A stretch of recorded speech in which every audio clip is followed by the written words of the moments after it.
Bismillahirrahmanirrahim. Assalamualaikum warahmatullahi wabarakatuh.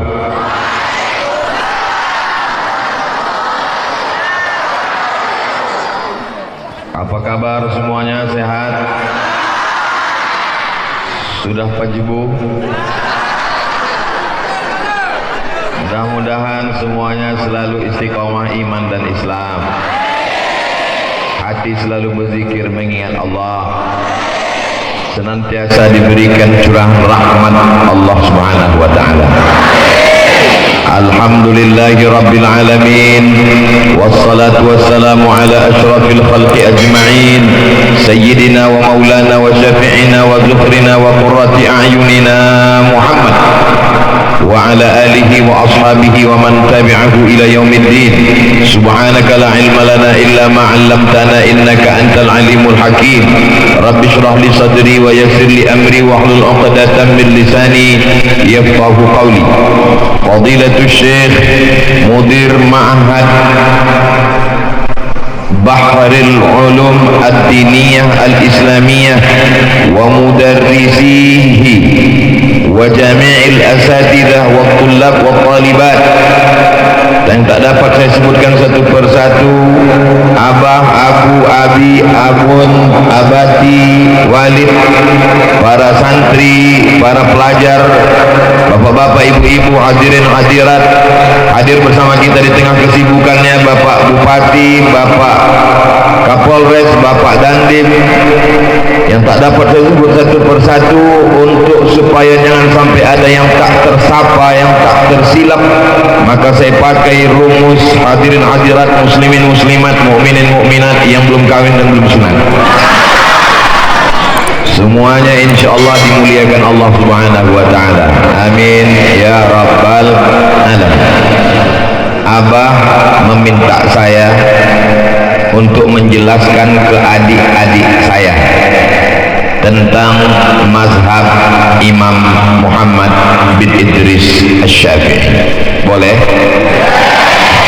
Nama yang menjelaskan ini Tengku Abdul Somad. Yang pertama, ismuhu, namanya. Nama yang paling bagus adalah Ummida, nama yang memakai Muhammad sallallahu alaihi wasallam. Ada dalam Al-Quranul Karim, Muhammadur Rasulullah walladzina ma'ahu asyidda'u 'alal kuffari ruhama'u bainahum. Sedangkan Ahmad disebutkan Allah, ya'ti min ba'di ismuhu Ahmad. Nama yang terbaik adalah Ummida. Yang kedua, nama yang terbaik adalah Ubbida, nama yang menggunakan kata Abdun, Abdullah, Abdurrahman, Abdurrahim, Abdus Somad. Maka keutamaan yang pertama imam ini namanya Ummida, dia adalah Muhammad bin Idris Asy-Syafi'i rahimahullah radhiyallahu anhu. Dari segi nama, namanya terpuji. Yang kedua, nasabuhu, nasabnya. Nasab dia bertemu dengan nasab Nabi Muhammad sallallahu alaihi wasallam pada Abdi Manaf bin Qusay. Muhammad sallallahu alaihi wasallam anak Abdullah, anak Abdul Muttalib, anak Hashim, anak Abdi Manaf, anak Qusay. Bertemu nasab Muhammad bin Idris Asy-Syafi'i dengan Muhammad bin Abdullah sallallahu alaihi wasallam pada nasab Abdi Manaf bin Qusay. Dengan demikian maka dia adalah Quraisy sesuai dengan hadis Nabi sallallahu alaihi wasallam, al-a'immatu min Quraisy, imam-imam itu diangkat dari kalangan Quraisy. Dan ini terbukti ucapan Sayyidina Muhammad sallallahu alaihi wasallam, imamu Quraisy yamla'ul arda ilman. Akan ada seorang imam dari suku Quraisy dan dia akan mengisi dunia ini dengan penuh ilmu. Dia adalah Muhammad bin Idris Asy-Syafi'i. Itu poin yang kedua. Poin yang ketiga, alam yajidka yatimam fa'awa, dia lahir di Gaza. Gaza itu sekarang disebut dengan Gaza. Gaza itu sekarang letaknya di Palestina. Mudah-mudahan Allah melepaskan Palestina dari jajahan Israel. Apapun yang bisa kita tunjukkan sebagai bukti, tunjukkan kita cinta Palestina. Tadi Ustaz Abdul Somad sebelum datang ke Dayah yang mulia ini memakai sorban Palestina, lalu kemudian dapat hadiah dari Abah sorban sunnah berwarna hijau, lalu yang Palestina disimpan dulu. Kenapa Ustaz tak pakai dua-dua? Panas. Tapi dalam khutbah Jumat tetap sampaikan doa, Allahumma ansur ikhwanana al-mujahidin al-mustad'afina fi Palestin. Adik-adik sampul bukunya gambar bendera Palestina. Ingatkan bahwa masih ada saudara kita yang terjajah di Palestina. Penjajahan di atas dunia harus dihapuskan karena tidak sesuai dengan pri kemanusiaan dan pri keadilan. Betul? Teroris terbesar di dunia adalah Israel. Apapun yang bisa mengiklankan, pakai, sebagaimana yang dilakukan kesebelasan Maroko.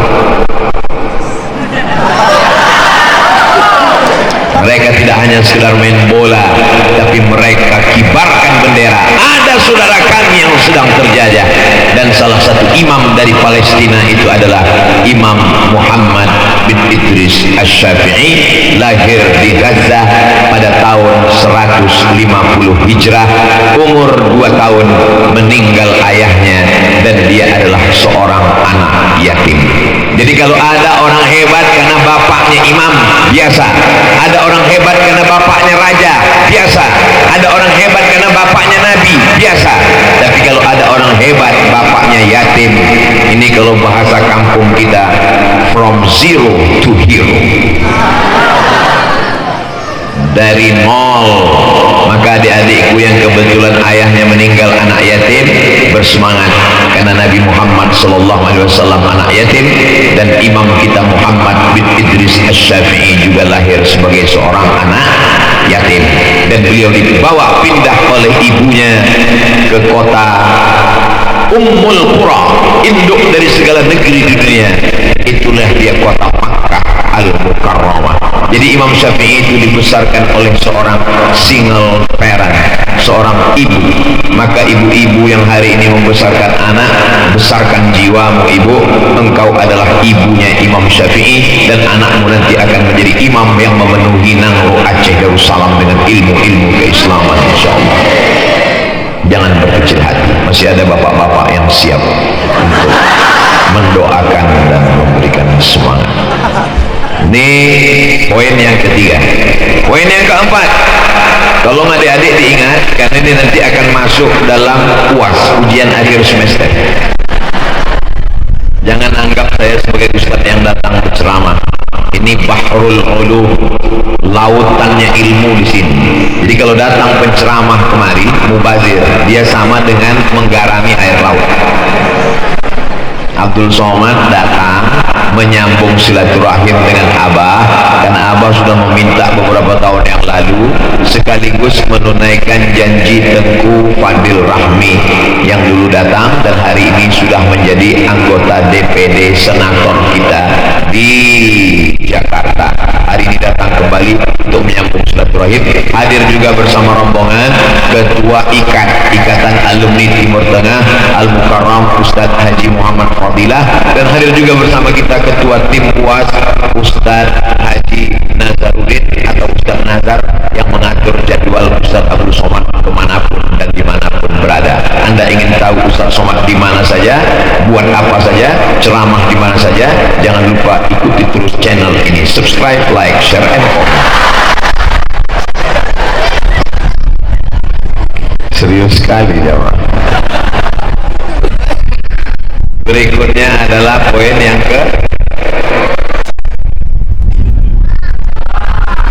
yang pertama tadi namanya, yang kedua adalah nasabnya, yang ketiga adalah kondisinya lahir sebagai seorang yatim, yang keempat adalah hafalan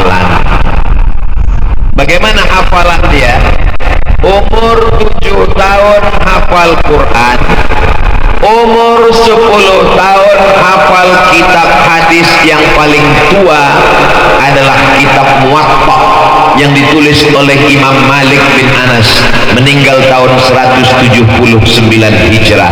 Imam Malik bin Anas, aradtu kitabi hadza ala 70 min fuqaha'il Madinah, kitabku ini sudah kubacakan kepada 70 ahli fikih kota Madinah, kulluhum wata'uni fasammaituhum watta'a, semuanya setuju dengan isinya, maka kunamakan kitabku ini Muwatta. Setelah Imam Syafi'i belajar hadis kepada imamnya Makkah, namanya Imam Sufyan ibnu Uyainah.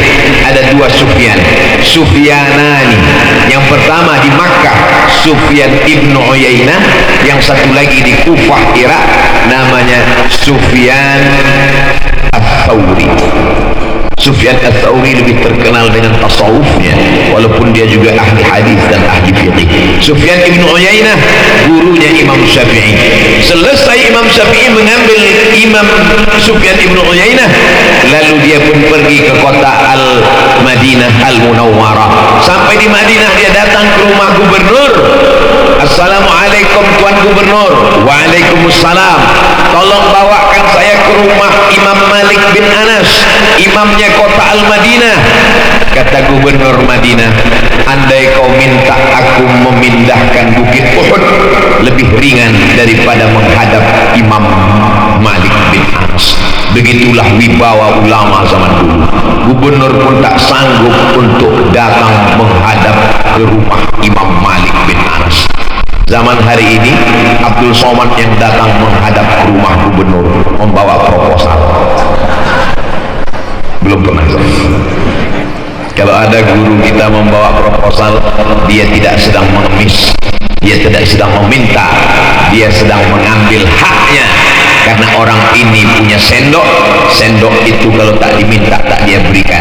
Jangan anggap guru kita sedang meminta, mengemis. Tidak, dia sedang mengambil haknya, karena kalau tidak diambil akan diambil oleh orang lain. Betul? Setuju semua. Lalu kemudian dibawalah Imam Muhammad bin Idris Asy-Syafi'i ke rumah Imam Malik bin Anas. Assalamualaikum. Waalaikumsalam. Keluarlah pembantu Imam Malik. Ada apa?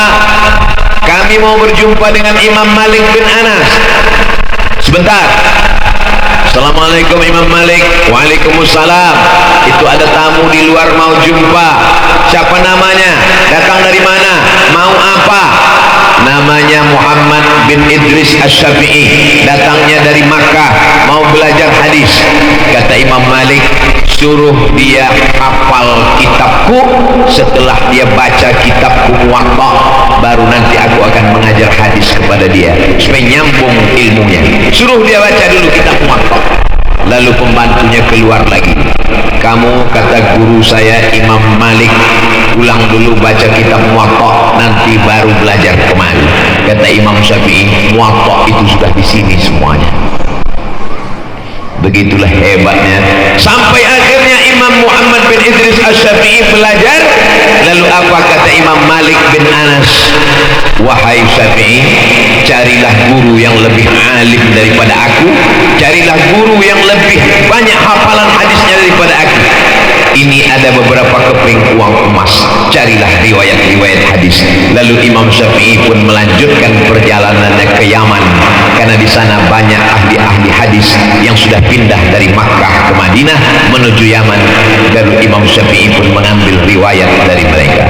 Imam Syafi'i kalau dia pulang dari masjid, telinganya dia tutup. Sampai di rumah ditanya sama orang rumah, mengapa engkau tutup telingamu wahai Syafi'i? Kata dia, kalau aku buka maka semua yang aku dengar dari masjid sampai ke rumah masuk ke kepalaku dan aku hafal. Aku takut mengacau di dalam.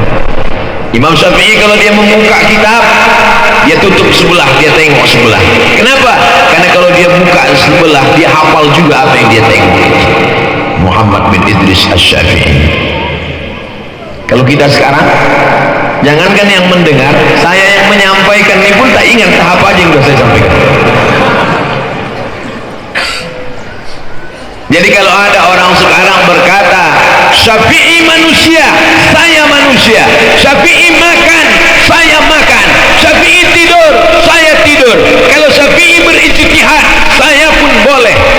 Maka tak usah dilawan, tanya aja, kamu waras? Apakah masih ada orang sekarang yang hafalannya sekuat Imam Syafi'i itu? Ada. Coba cari di www.youtube.com. Nanti ada tes IQ 1237832QQZZOPQO38 Tokyo Jepang Amerika Brunei Darussalam Malaysia kecuali Singapura. Lalu kemudian setelah itu suruh dia ulang. Dia bisa mengulang lagi apa yang diucapkan pembawa acara. Itulah orang yang lebih kuat hafalannya daripada laptop, daripada alat perekam. Karena alat perekam bisa rusak, bisa hang, bisa error.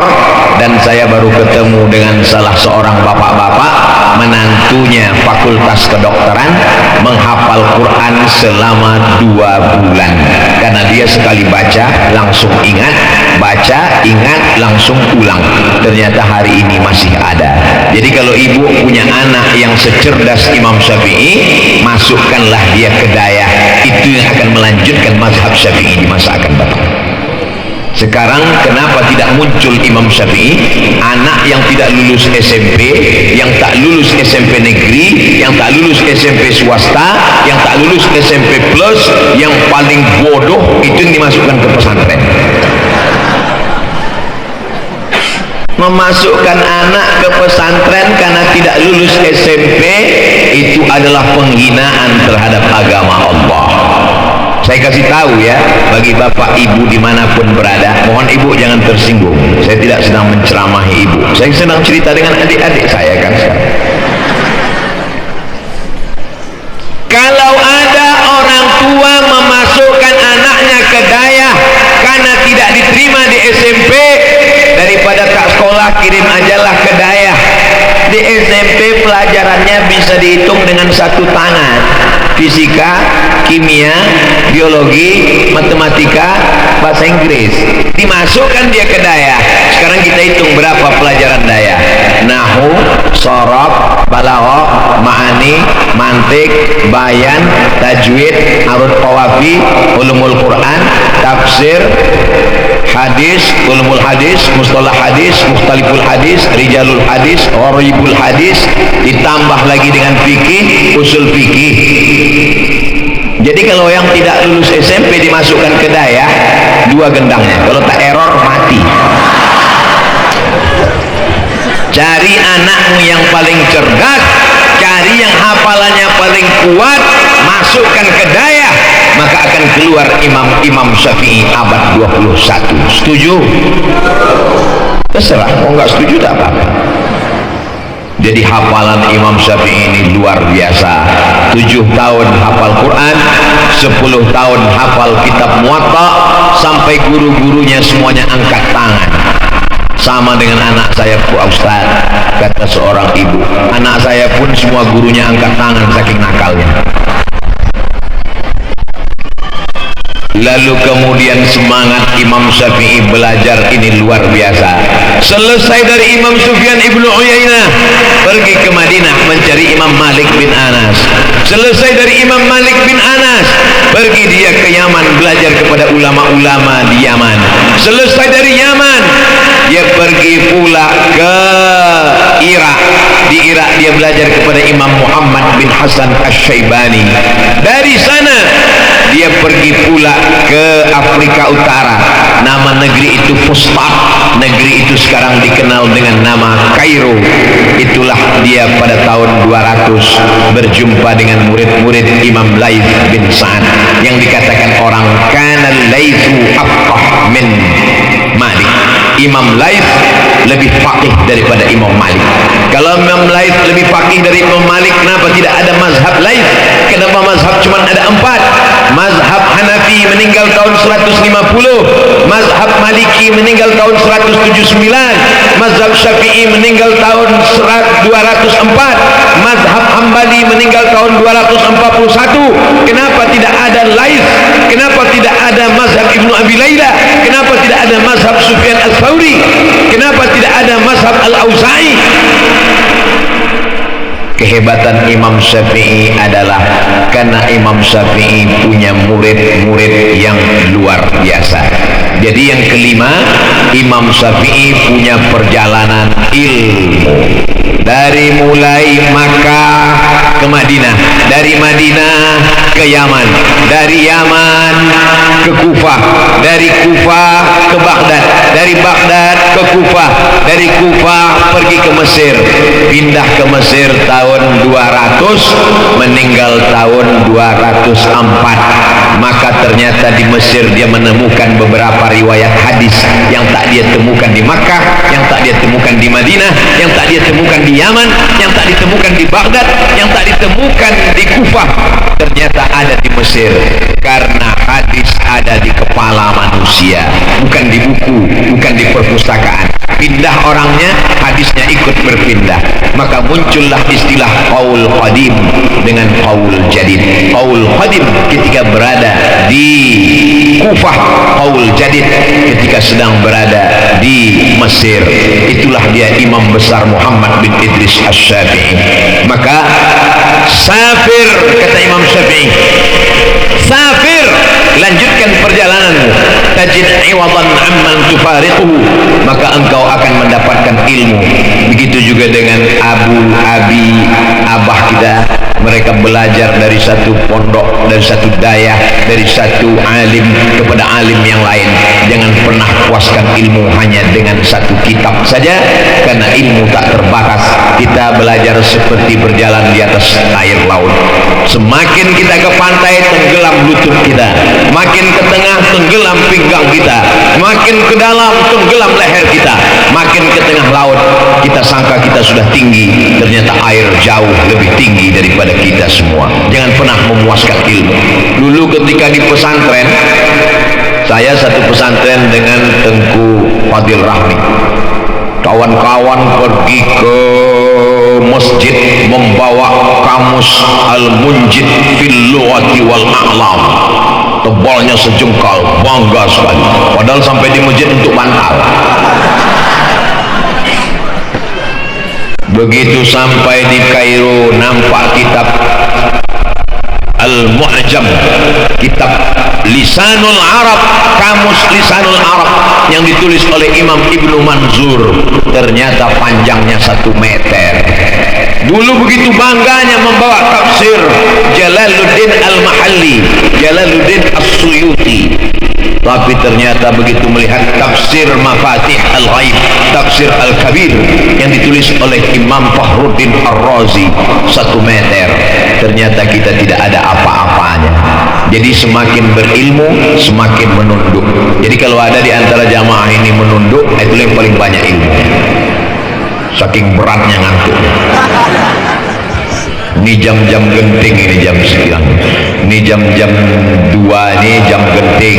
Karena kata pepatah, kalau sudah tegang urat perut maka kendur urat mata. Tapi saya sampai sekarang belum pernah marah kepada jamaah yang tertidur. Kenapa? Karena kalau jamaah tidur itu menunjukkan hatinya tenang. Betul? Setuju jamaah. Berikutnya poin yang ke-6, Imam Syafi'i menggabungkan 2 madrasah, 2 aliran. Aliran Hijaz, Makkah, Madinah, Ahlul Hadis. Sedangkan aliran yang kedua, Kufah, Irak, itu adalah Ahlul Ra'yi, kaum rasionalis, lebih mengedepankan rasional akal. Sedangkan ini lebih mengedepankan nafs. Terjadi konflik antara Ahlul Hadis dengan Ahlul Ra'yi. Datanglah Imam Muhammad bin Idris Asy-Syafi'i. Dari Ahlul Hadis dia ambil fikihnya Imam Malik bin Anas. Dari Ahlul Ra'yi dia ambil fikihnya Imam Muhammad bin Hasan Asy-Syaibani, dia kombinasikan. Maka 2 aliran itu ada dalam kepala diri Imam Muhammad bin Idris Asy-Syafi'i. Jadi siapa yang belajar fikih Syafi'i, sesungguhnya dia sudah ada di kepalanya fikih Imam Malik bin Anas dan fikihnya Imam Abu Hanifah. Walaupun Imam Syafi'i tak jumpa dengan Imam Abu Hanifah, karena Imam Abu Hanifah, Imam Hanafi meninggal tahun 150, dan di tahun yang sama Imam Syafi'i lahir. Seakan-akan simbol tongkat estafet dilanjutkan. Meninggal satu imam besar, sirajul ummah, siraj lampu yang menerangi ummah. Dia adalah Imam Abu Hanifah, Imam Hanafi di Kufah. Di tahun yang sama 150 lahir imam besar di Gaza. Itulah dia Imam Muhammad bin Idris Asy-Syafi'i. Ingat saja tahun 150. Satu batu, dua burung mati. Satu kali dayung, 2-3 pulau terlewati. Apa caranya? Cara mudah mengingat tahun supaya dapat dua. Ingat 150 lahirnya Imam Syafi'i, hari itu meninggalnya Imam Hanafi. Ini salah satu tips untuk menghafal tahun-tahun. 150. Jangan selesai dari sini pulang jadi 250.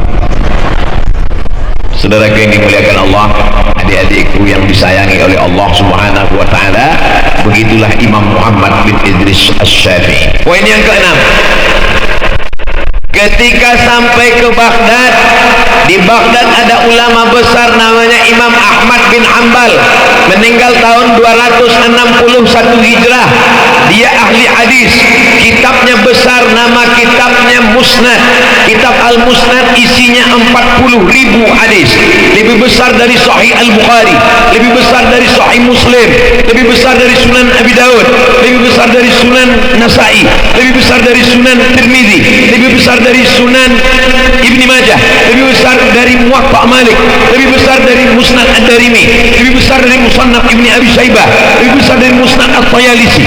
40.000 hadis ditulis oleh anaknya, dilanjutkan, namanya Imam Abdullah bin Ahmad bin Hanbal.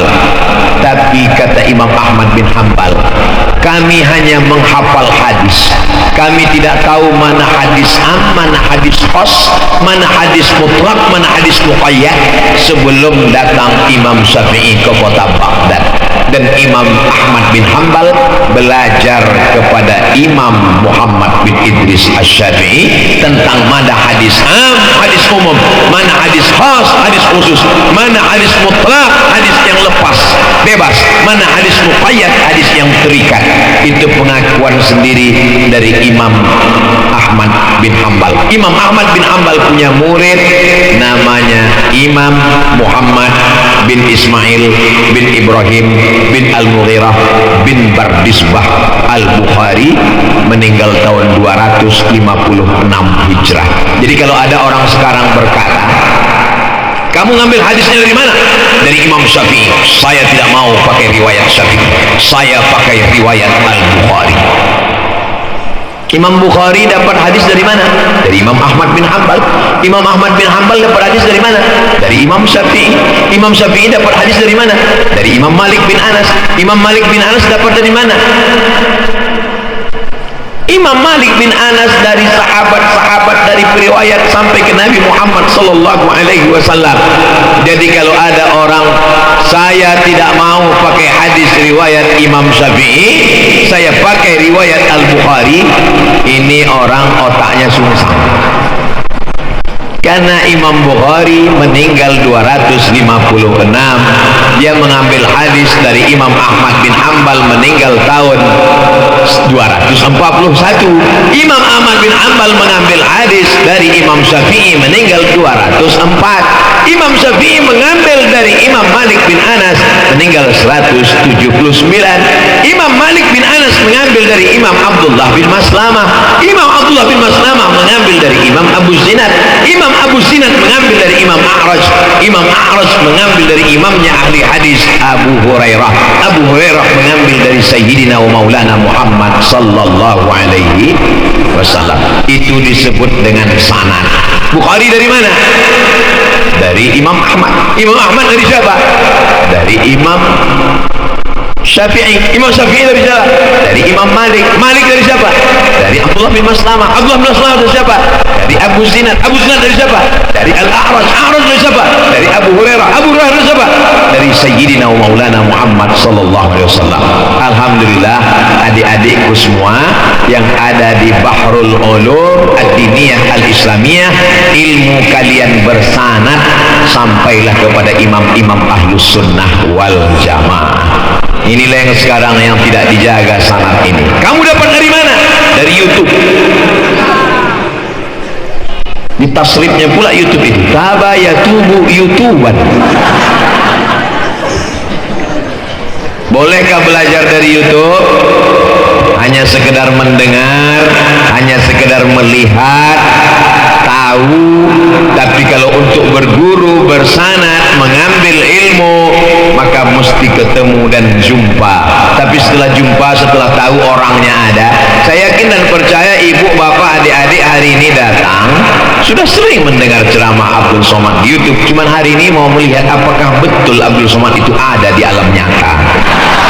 Oh, ternyata dia ada, dan dia itu adalah bagian dari masyarakat Aceh karena namanya Tengku Abdul Somad.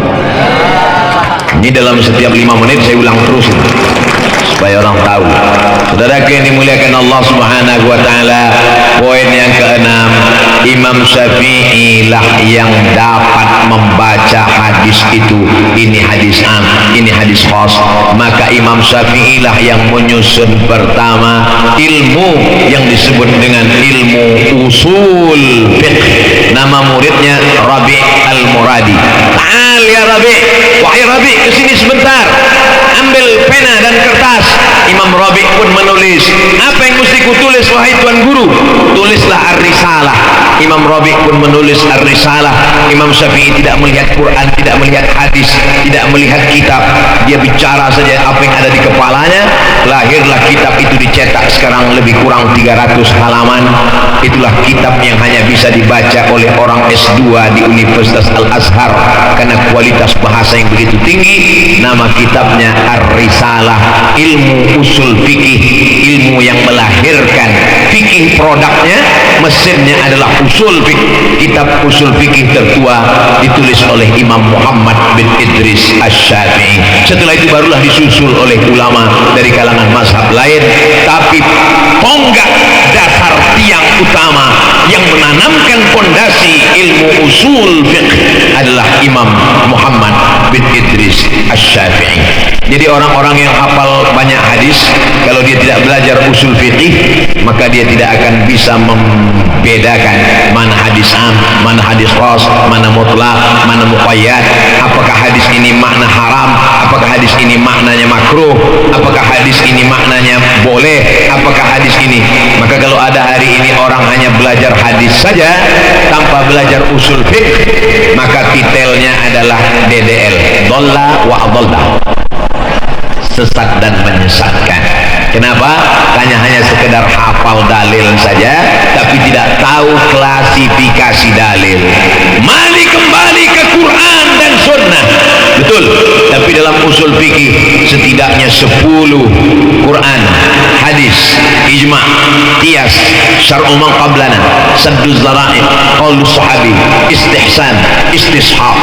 Oh, maka mereka mempelajari ini. Bapak ibu, adik-adik saya ini belajar itu semua.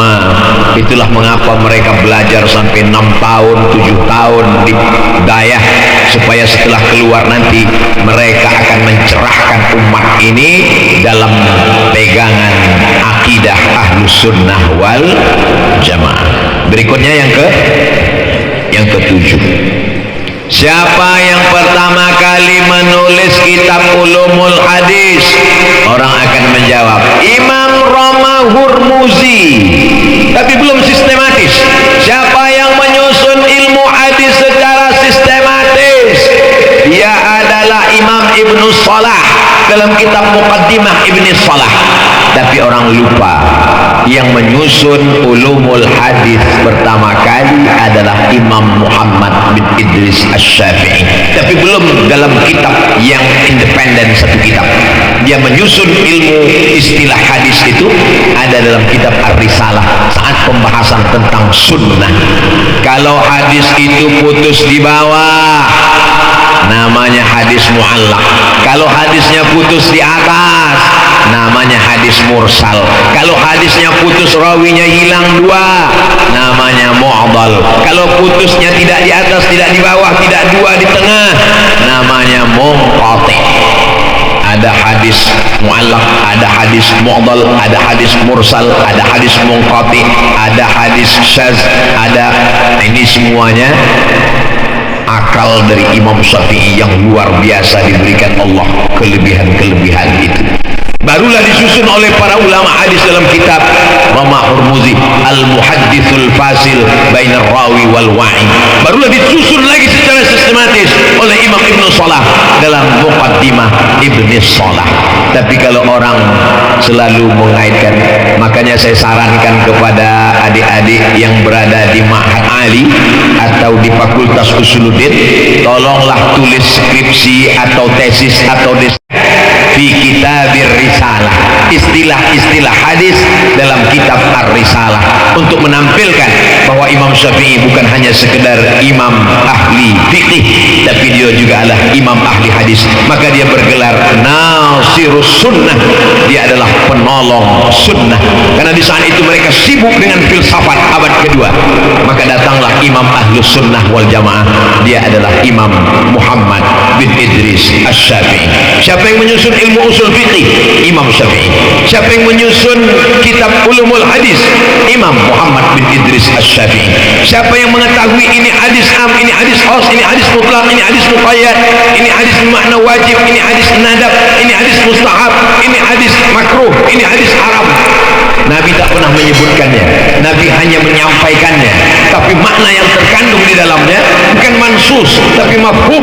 Ini adalah Imam Muhammad bin Idris Asy-Syafi'i. Idza qara'a 'alaika faqul haddatsana wa idza qara'ta 'alaihi faqul akhbarana. Banyak orang belajar bahasa Arab lalu mencoba ingin menerjemahkan kitab ilmu hadis.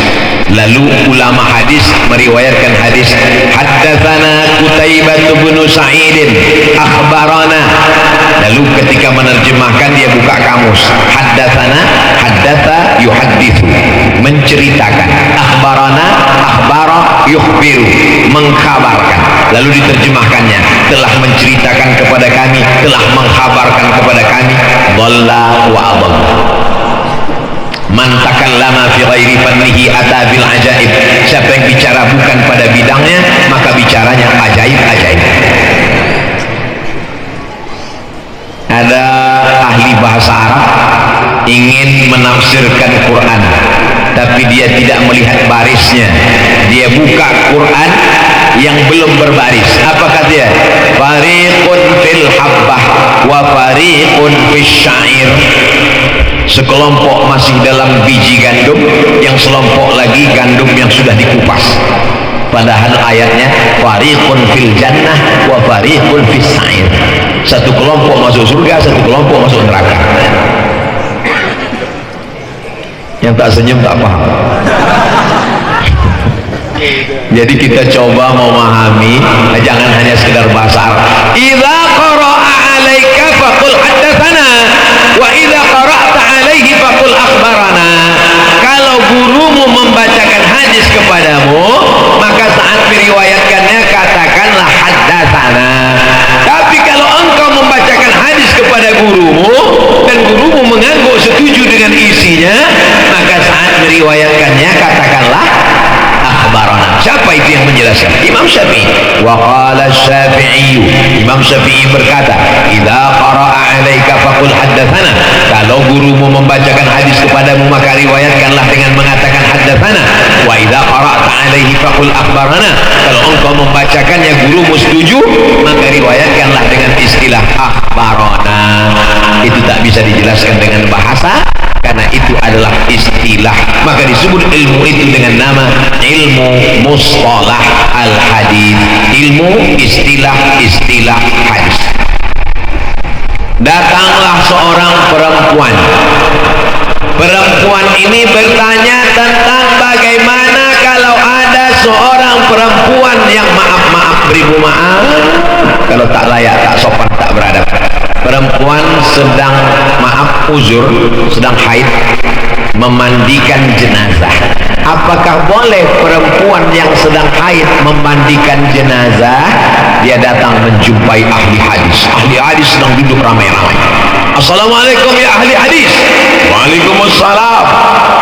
Bagaimana kami perempuan kalau sedang haid boleh tak memandikan jenazah? Ahli hadis saling pandang memandang. Ada hadis? Tak ada. Ada hadisnya? Tak ada. Kata dia, tak pernah menemukan hadis tentang perempuan sedang haid memandikan jenazah. Tak ada hadisnya, tak ada. Tapi kalau engkau mau bertanya, coba tanya kepada Hamad. Hamad muridnya Imam Syafi'i, bukan Imam Syafi'i, muridnya Imam Syafi'i. Mereka pun datang bertanya kepada Hamad. Hamad, iya, ada tak hadis tentang perempuan yang sedang haid memandikan jenazah? Kata Imam Hamad, boleh. Apa dalil? Hadis. Loh, kami ahli hadis kok tak tahu? Mana hadisnya Hamad? Kata Imam Hamad, ketika Nabi SAW sedang iktikaf di masjid, lalu Nabi mendekat ke dinding kamarnya. Ini masjid arah kiblat, lalu kemudian di samping kiri itu kamar Nabi. Nabi berkata kepada Aisyah, nawilinil khumrah, wahai Aisyah, tolong berikan aku kain. Aisyah tidak mau masuk ke dalam masjid karena dia sedang haid, dan Nabi tidak mau keluar masjid karena takut i'tikafnya batal. Lalu apa kata Nabi? Nawilini, tanganmu saja mengulurkan ke dalam. Ini dinding masjid, tanganmu ulurkan kain ke dalam. Kata Aisyah, aku tidak bisa ya Rasulullah, aku sedang haid. Kata Nabi, tanganmu kan tidak haid. Itulah hadisnya, kata Hamad. Apa maknanya? Orang ahli hadis menghafal matannya, menghafal rawinya, menghafal sanadnya. Imam Syafi'i mengajarkan ke muridnya mafhumnya, mafhumun nas, bahwa yang memandikan itu adalah tangan orang yang sedang haid itu. Begitulah antara mansus dengan mafhumun nas, antara yang mampu, yang terucapkan, terbacakan, dengan yang tidak terbacakan. Contoh lain, ada seorang mahasiswa S2. Ustaz Abdul Somad, kita bisa jumpa? Bisa. Di mana jumpanya Pak Ustaz? Di masjid. Saya kalau ada mahasiswa mau jumpa, saya ajak ke masjid. Tak, saya ajak ke rumah makan, takut saya yang bayar, takut kena fitnah. Sampai di masjid dia tanya, saya sedang menulis tesis S2 tentang andragogi. Apalah andragogi? Andragogi ini apa? Wa ma adraka ma andragogi? Kata dia, andragogi ini belajar setelah dewasa. Saya sudah cari hadis tidak ketemu belajar setelah dewasa, Pak Ustaz. Tolong Ustaz jelaskan dulu tentang hadis belajar setelah dewasa. Lalu saya tanya, Nabi Muhammad dengan Abu Bakar itu beda umurnya berapa? 2 tahun. Kalau Nabi Muhammad SAW dapat wahyu umur 40, lalu Abu Bakar masuk Islam di hari itu saat turun Iqra bismi rabbikal ladzi khalaq, khalaqal insana min 'alaq, umur Nabi 40. Pertanyaannya, berapakah umur Abu Bakar waktu itu? 38. Kenapa jadi 42? Nabi lebih tua 2 tahun dari Abu Bakar. Kalau umur Nabi 40 saat turun Iqra, lalu Iqra itu disampaikan Nabi kepada Abu Bakar, berapakah umur Abu Bakar saat itu? 38. 38 itu anak-anak atau dewasa? Dewasa. Itu kan dewasa. Oh. Jadi dia mau cari hadis itu teks yang berbunyi langsung, ya ayyuhalladzina amanu hadza indragogi. Jadi membaca nas itu bukan nasnya, tapi mafhum yang ada di dalamnya. Itu hanya ada pada metodologi madrasah ahli ra'yi yang ada di Kufah, bukan madrasah ahli Hijaz. Imam Syafi'i menggabungkan kedua-duanya. Jadi semua yang ada dalam kitab, dalam sunnah dipakai dengan akal, tiga-tiganya pemberian Allah Subhanahu wa taala dikumpulkan oleh Imam Muhammad bin Idris Asy-Syafi'i. Makanya orang-orang yang paham tentang istinbat hukum, dia akan angkat tangan ala ra'si wal ain. Apa kata Imam Ahmad bin Hanbal? Asy-Syafi'i kasyamsi lid dunya. Imam Syafi'i dalam ilmu pengetahuan seperti matahari bagi dunia. Saya bisa membedakan ini orang, ini tiang, ini pokok kayu, ini manusia, itu karena ada matahari. Coba kalau tidak ada matahari, mati lampu jam 2 kita kemari. Silap-silap kepala orang tersipak karena kita sangka lantai. Begitulah orang yang tidak bisa membedakan mana halal, mana haram, mana makruh, mana sunnah, kalau tidak ada Imam Syafi'i yang menjelaskannya. Kenapa? Karena kelebihan yang diberikan Allah Subhanahu wa ta'ala. Kelebihan yang kedelapan, mazhab Syafi'i dengan ketinggian ihtiyat. Ihtiyat adalah tingkat kehati-hatian. Ihtiyat Imam Syafi'i itu tinggi sekali. Kasih contoh Pak Ustaz. Oke, saya bersentuhan dengan istri saya. Aa ke kampus dulu ya yang. Habis itu salaman. Kalian senyum macam paham aja. Habis itu pergi sampai ke tempat mengajar, mau sholat duha. Usolli sunnatat duha raka'ataini lillahi ta'ala. Apakah wudhu saya batal? Menurut mazhab Hanafi tidak batal. Kenapa? Karena bersentuhan kulit tak batal. Yang batal itu maaf, beribu maaf. Aula mastumun nisa. Kalau kamu lamastumun nisa, kata mazhab Abu Hanifah, maaf, jima. Kalau berhubungan kelamin baru wudhu batal. Kalau hanya sekedar salaman tidak batal.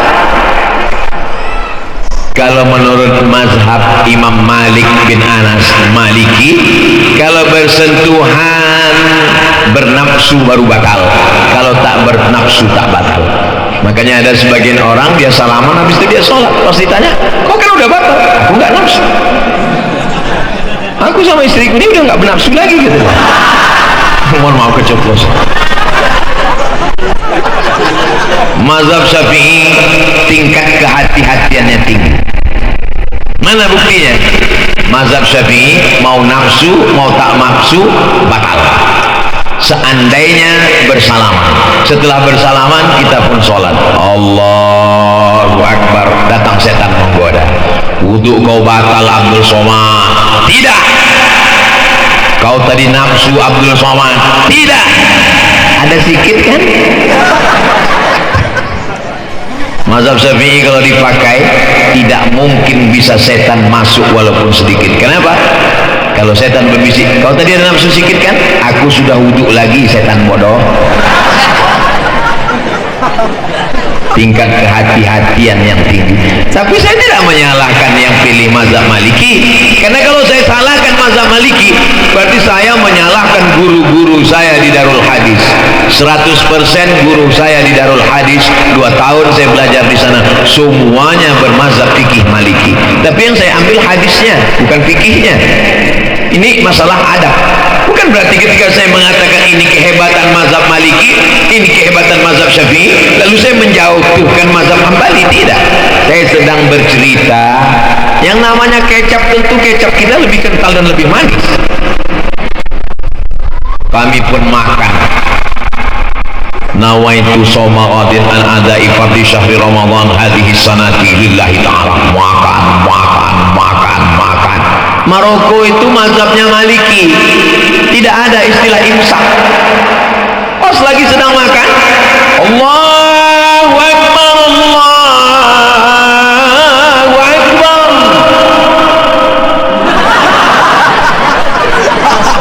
Mulut sedang penuh, paksa dimutahkan, dan setelah dikeluarkan masih ada asam-asam sedikit. Disitulah setan masuk. Ada masuk sedikit kan?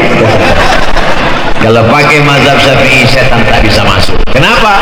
Karena ihtiyatnya tingkat tinggi. Kenapa? Karena 50 ayat sebelum azan mulut sudah bersih. Itu yang disebut dengan imsak. Imsak itu dari mana? Imsak itu dari hadis. Hadisnya riwayat siapa? Anas bin Malik. Anas, engkau serumah dengan Nabi. Ya, Nabi itu berhenti makannya berapa lama sebelum azan? 50 ayat sebelum azan. 50 ayat itu dihitung sekarang lebih kurang 10 menit. Baca ayatnya jangan terlalu pelan. Jangan. Bismillahirrahmanirrahim. Itu 1 jam baru selesai. 50 ayat yang sedang itu 10 menit. Makanya kalau subuh jam 5:20, imsak jam 5:10, maka dipencetlah, habis baterai. Kita pun gosok gigi bersih saat azan subuh, tingkat hati-hatinya tinggi. Saya tak menyalahkan mazhab Maliki, tapi saya pernah 2 tahun di tempat negerinya mazhab Maliki, selalulah saya kena ragu gara-gara tidak ada bunyi sirine. Siapa yang naik pesawat atau berada di suatu tempat, mau bertayamum tidak ada debu, mau berwudu tak ada air, bagaimana sholatnya? Kalau diikut mazhab Hanafi tidak wajib sholat. Kenapa tak wajib sholat? Karena debu tak ada, air tak ada. Maka karena tidak ada alatnya, maka tak wajib sholat. Sedangkan menurut mazhab Hambali tetap sholat walaupun tidak tayamum dan tidak wudu, tetap sholat. Mazhab Hanafi tak perlu sholat. Mazhab Hambali tetap wajib sholat, tidak wudu, tidak tayamum, tetap sholat. Mazhab Syafi'i tingkat kehati-hatian tetap tinggi. Bagaimana? Di saat berada di tempat itu tetap sholat tanpa wudu, tanpa tayamum. Namanya sholat lihurmatil waktu, menghormati waktu. Tapi setelah sampai di tujuan tetap diulang, namanya sholat i'adah. Kalau kita pakai mazhab Hanafi, kau tak sholat, debu tak ada, tanah tak ada. Ternyata sholat itu wajib. Bagaimana membayarnya di akhirat? Kalau dipakai mazhab Hambali, sholat dia tanpa wudu, ternyata di akhirat nanti dikatakan sholatmu tidak sah karena tidak ada wudu. Tapi kalau pakai mazhab Syafi'i, dapat dua-duanya. Sholat dihormatil waktinya dapat di tempat itu karena tak boleh waktu ini berlalu tanpa sholat, dan sholatnya tetap sah karena sampai di tujuan dia sholat i'adah. Sholat dibagi 3. Usolli fardhu asri 4 raka'atin adaan, usolli fardhu asri 4 raka'atin qadaan, usolli fardhu asri 4 raka'atin i'adatan. Ibu sudah sholat. Assalamualaikum warahmatullahi. Assalamualaikum warahmatullahi. Tiba-tiba sikurnya gatal. Kenapa gatal ya? Tengok kulit ikan mas. Berarti wudunya tidak sah. Kalau wudu tidak sah, berarti sholatnya tidak sah. Bagaimana sholat yang tidak sah? Diulang lagi. Apa namanya? I'adatan. Iya, kalau sholatnya tadi tidak wudu itu sah. Kalau tidak sah bagaimana? Mazhab Syafi'i tingkat kehati-hatian yang tinggi. Itu datang dari mana? Itu dari akal yang memahami nas dengan baik. Itu yang dilanjutkan. Kelebihan yang ke 9. Murid-murid Imam Syafi'i ini luar biasa. Rabi' al-Muradi menulis Ar-Risalah, Imam Al-Buwaiti, Imam Al-Muzani menulis kitab Al-Um. Al-Um ada lagunya, Ummi Ummi Ummi. Al-Um adalah induk.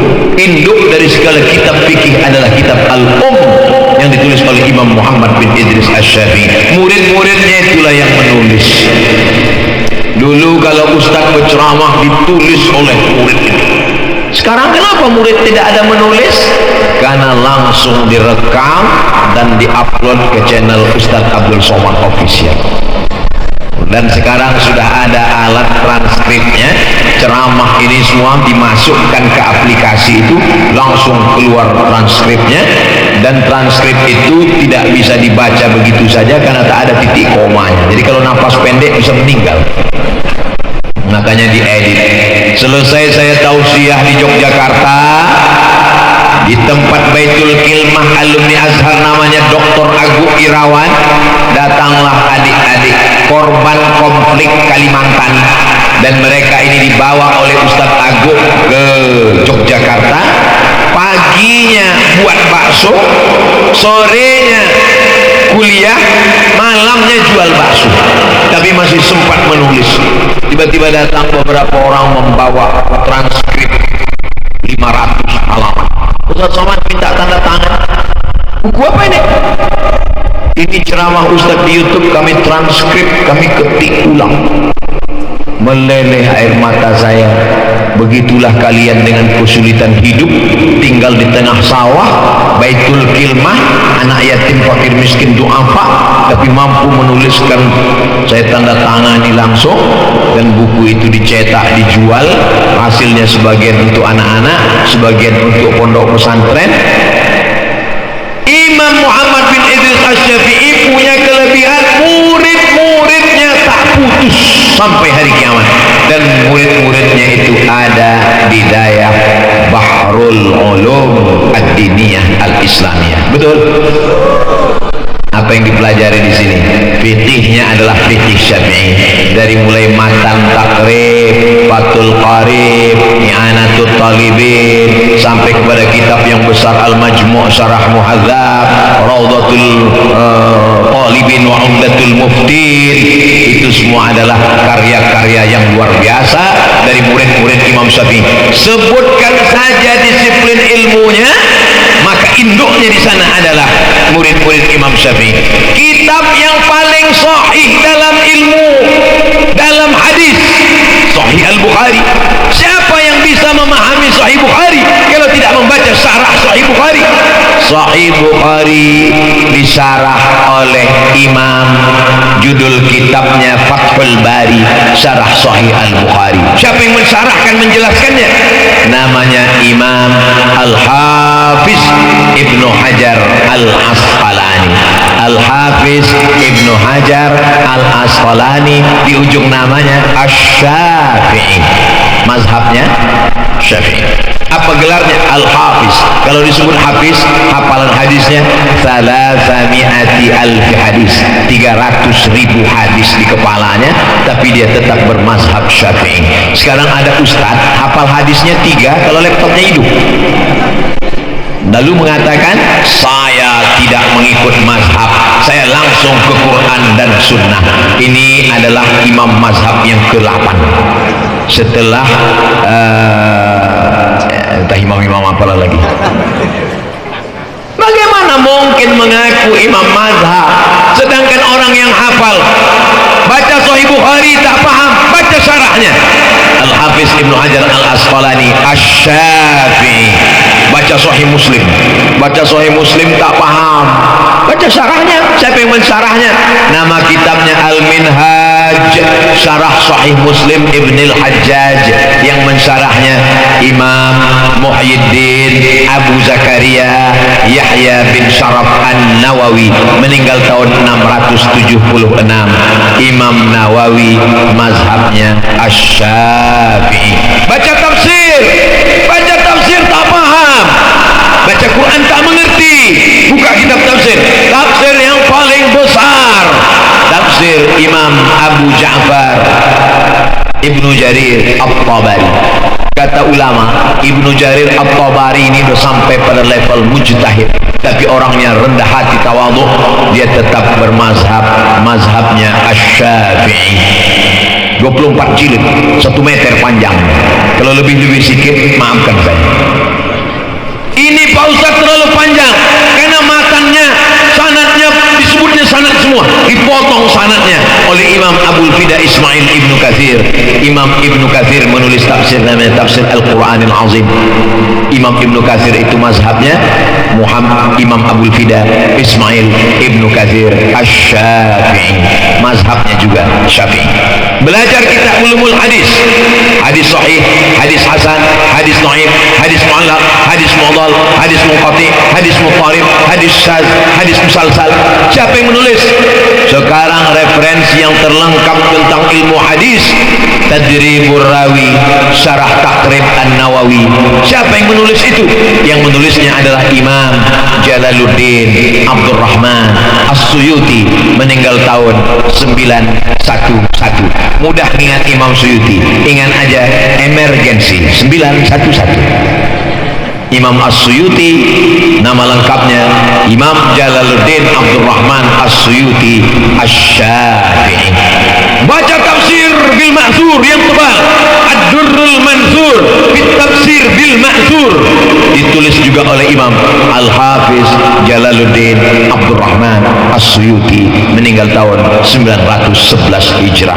Jadi siapa saja yang ingin belajar agama ini, maka kembalilah kepada mazhab Syafi'i. Siapa yang ingin kembali kepada mazhab Syafi'i, maka kembalilah ke Dayah, karena Dayah Bahrul Ulum Ad-Diniyah Al-Islamiyah adalah markaznya pengembangan pembelajaran mazhab Syafi'i. Jadi kalau hari ini banyak umat yang kebingungan, itu karena bingung jauh dari Dayah. Ibu-ibu bersyukur karena masih ada Dayah tempat kita bertanya. Anak-anak kita masih belajar Imam Syafi'i dan mereka mengawali dari kitab yang kecil, dan kitab-kitab ini semuanya pakai bahasa Arab dan semuanya diawali dari matan-matan. Kalau sudah belajar matan sampai mati dia tidak akan lupa. Diawali dari matan Al-Ajurrumiyah. Al-Ajurrumiyah itu imam besar dari Maghribi, dari Maroko. Lalu kemudian dilanjutkan lagi dengan Kawakib Durriyah, dilanjutkan lagi dengan Al-Imriti, dilanjutkan lagi dengan Alfiyah Ibni Malik, dilanjutkan lagi dengan syarahnya. Maka ini semua tujuannya supaya memahami kitab-kitab ini. Karena kalau ada orang mengatakan, oh lebih keren bahasa Inggris lah Pak Ustaz, bahasa Inggris itu perubahannya tidak terlalu banyak, paling-paling sampai 5 perubahan. Kalau tak percaya kita tanya sama alumni Australia ini. Mana alumni Australia? Doktor dari Australia, MA dari Jerman, asli orang Nangro Aceh Darussalam, namanya Dr. Riza. Tamat Dayah, tamat pesantren. Cuman berita yang kurang mengenakkan satu aja, mungkin ibu akan kecewa, dia sudah menikah. Dr. Riza, go itu berubahnya jadi berapa Dr. Riza? Kita tanya, ini alumni Jerman sama Australia. Go berubahnya berapa go? Go, gas, going, when, gone. Ya, 4, 5. Go, gas, going, gone, when. Go, gas, going, gone, when. Saya lihat banyak yang tak hafal karena terpukau. Saya ulang sekali lagi. Go, gas, going, gone, when. Sekarang kita tanya sama yang kelas 1 Dayah. Zahaba berubahnya berapa? Zahaba, zahaba, zahabu, zahabat, zahabata, zahabna, zahabta, zahabtuma, zahabtum, zahabti, zahabtuma, zahabtuna, zahabtu, zahabna. Itu baru fi'il past tense, belum lagi fi'il present and future. 14. Yadhabu, yadhabani, yadhabuna, tadhabu, tadhabani, yadhabna, tadhabu, tadhabani, tadhabuna, tadhabina, tadhabani, tadhabna, adhabu, nadhab. 14 tambah 14, 28. Belum lagi tasrif. Zahaba, yadhabu, zahaban, zahibun, mazhubun, idhab, la tadhab, madhaban, madhabun, midhabun. Apa tak pingsan anak ibu? Makanya kalau anak ibu di Dayah kasih makan halal supaya hatinya terang. Doakan tiap malam, bacakan 100 Al-Fatihah supaya terang otaknya menghafal kitab-kitab. Anak-anak Dayah luar biasa. Saya sudah bicara 1 jam 10 menit tetap tak bubar. Kenapa? Ketaatan mereka kepada Abah. Masya Allah, tabarakallah. Nanti kalau ada alim, alamah, habaib yang datang kemari menjelaskan keutamaan mazhab Syafi'i sampai 10 sampai 100, ilmunya berlipat-lipat ganda Abdul Somad. Abdul Somad cuma bisa menjelaskan sampai 8 saja. Mudah-mudahan yang saya sampaikan ini bermanfaat buat kita semua, insya Allah. Itulah yang dapat disampaikan oleh Al-Fakir Tengku Abdul Somad. Bisa diingat? Terima kasih atas segala perhatian. Mohon maaf atas segala kesilapan dan kekhilafan. Aqulu qauli hadza astaghfirullah li wa lakum. Wassalamualaikum warahmatullahi wabarakatuh.